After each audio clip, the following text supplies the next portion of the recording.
In 615 CE, before Muhammad and his followers made the Hijra to Medina, many sought refuge from persecution under King Negus in Abyssinia, making Nigeria one of the first havens for Muslims in Africa.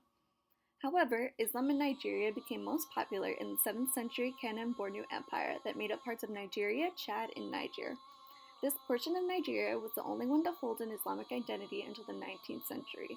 In the 14th century, it spread to the north of Nigeria, but did not become accepted until the 15th. After this, it spread all around Nigeria to Yoruba land and into Igbo territory in the middle of the 21st century.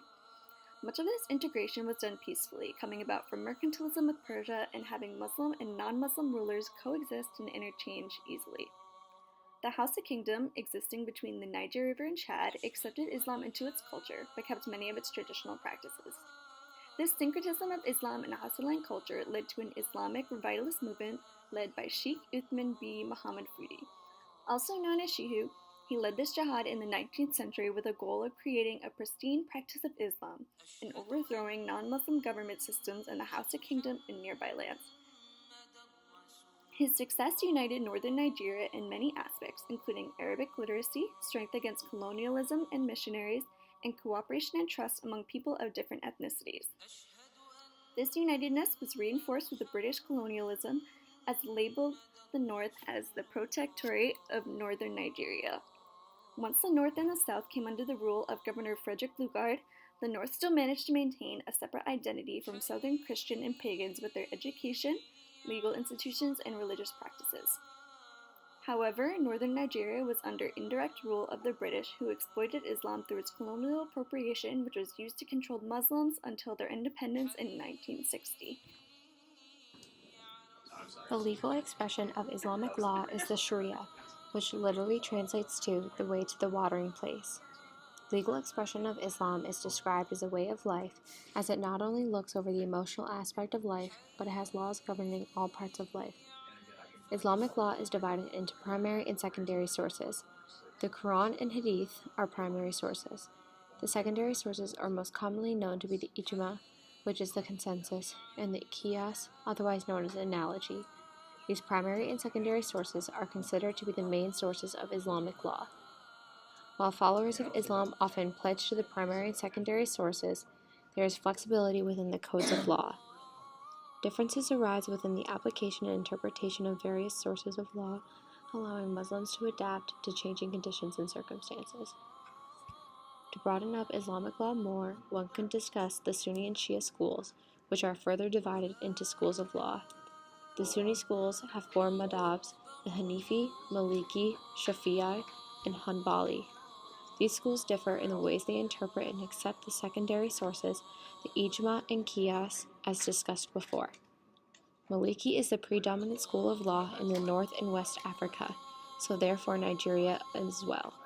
The Sunni Maliki school, also known as the School of Medinites, originated in Medina and strictly practices the Quran and Hadith, as these followers rely on Prophet Muhammad.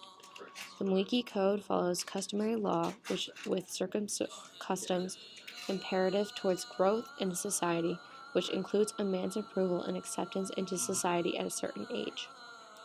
However, there seems to be a cultural difference along the national borders of Nigeria and Niger, as well as northern Nigeria's states, regarding religion, even though Islam is the common faith.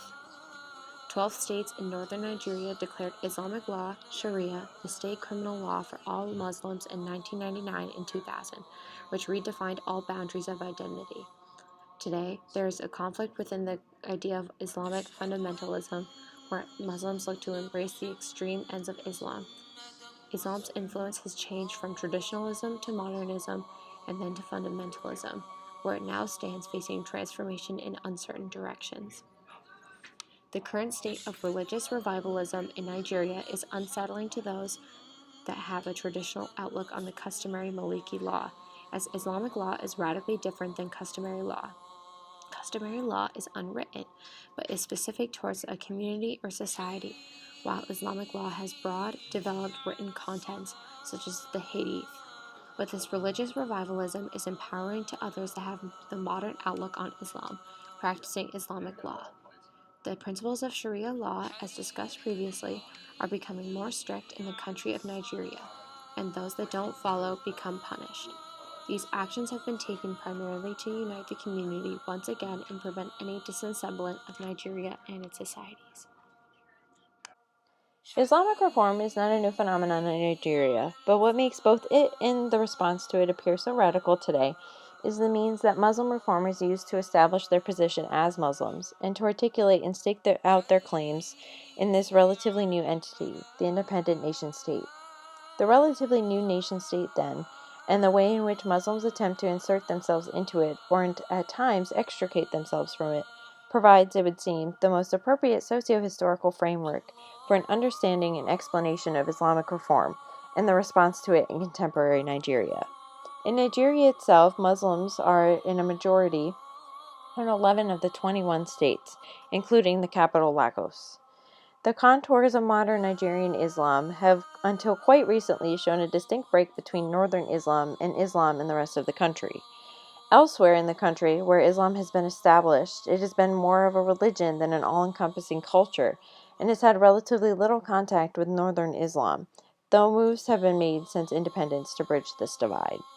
While it would be misleading to present Islam in contemporary Nigeria as a united, cohesive force without internal division, it is, however, the case that as a result of recent attempts to bridge the gap between northern and southern Muslims, Islam has since the 1960s become better organized and much more integrated at the national level. However, any rigid dichotomization of Nigerian Islam has been rendered somewhat unrealistic by developments such as the improvement in communications, the development of Islamic education in the South, the increase in the number of Southern Muslim pilgrims to Mecca, the formation of national organizations such as the Islamic Council of Nigeria, set up in 1973, the resurgence of the city of Ilorin, a bridge between Northern and Southern Muslims, as an enthusiastic propagator of Islamic values and a dynamic center of Islamic learning and activity, and its close ties formed by Northern and Southern Muslims during the debate over the constitution of the Second Republic between 1975 and 1978. Generally speaking, there are two types of Muslim reformers in present-day Nigeria: the moderate and the radical or fundamentalists. The fundamentalists are often much more emphatic than the former, and often appear, therefore, to be the majority, in which fundamentalists base their case solely on the Quran and Sunnah, and press for a Muslim society in Nigeria regardless of its pluriconfessional nature. The moderates are likely to base theirs not only on these sources, but on a wider base, embracing political, cultural, and other arguments to demonstrate their point and to illustrate how the reforms they propose are in the best interests of national unity. The fundamentalists in Nigeria, and no doubt even some of the moderate Muslim reformers, would like to see Nigeria become a Muslim country, although what this would mean actually in practice is never stated in any detail. From the rammed earth mosques of West Africa with their striking vertical buttresses, perhaps deriving from pagan Africa ancestral pillars, a mosque is a Muslim place of worship and are to be seen all around the world. Today I will be focusing on three main mosques in Nigeria: the Abuja, Kano, and Ilorin. Abuja National Mosque is one of the most beautiful religious centers in the world. It was built in 1984 and is located in Abuja, Nigeria. Intriguingly, it is situated on Independence Avenue across from a national Christian center. Some prominent Muslims suggested that the Muslim community should solicit and collect contributions from domestic and foreign sources to create unity with the Nigerian Muslim Ummah. Nigerian Muslims accepted this offer so that the government could move the mosque from the capital city Lagos to Abuja. Every Nigerian is welcome, even including travelers and non-Muslims. Characteristics of Abuja: a total of 5 golden domes, 4 minarets, the height is 120 meters, and it includes a library, a religious school, and a conference hall. Now I will be talking about the Great Mosque Kano. Is a major tourist attraction in Kano City of Nigeria. A majority of the people that live in Kano are Muslims. It is an important place to worship and practice Islam. This mosque is a shrine for the followers of Islam. Nigerian Muslims merge their primary practices of this religion with traditional native beliefs. Friday prayers are held for Emir of Kano. Characteristics of Kano are distinct green colored domes and 2 minarets. An important detail to consider is the historical aspect of Kano. During the 15th century, Kano was created in remembrance of Muhammad Rufa. He was the ruler of the Hausa city-state of Kano in 1463. Humiliating non-Muslims, he was one of the first people who enforced Islamic laws in Nigeria. The mosque was made of mud and was of thurso or tower variety. It was moved to a new site by Muhammad Zaki in 1582 and rebuilt in the mid-19th century by Abdullahi Dandabo.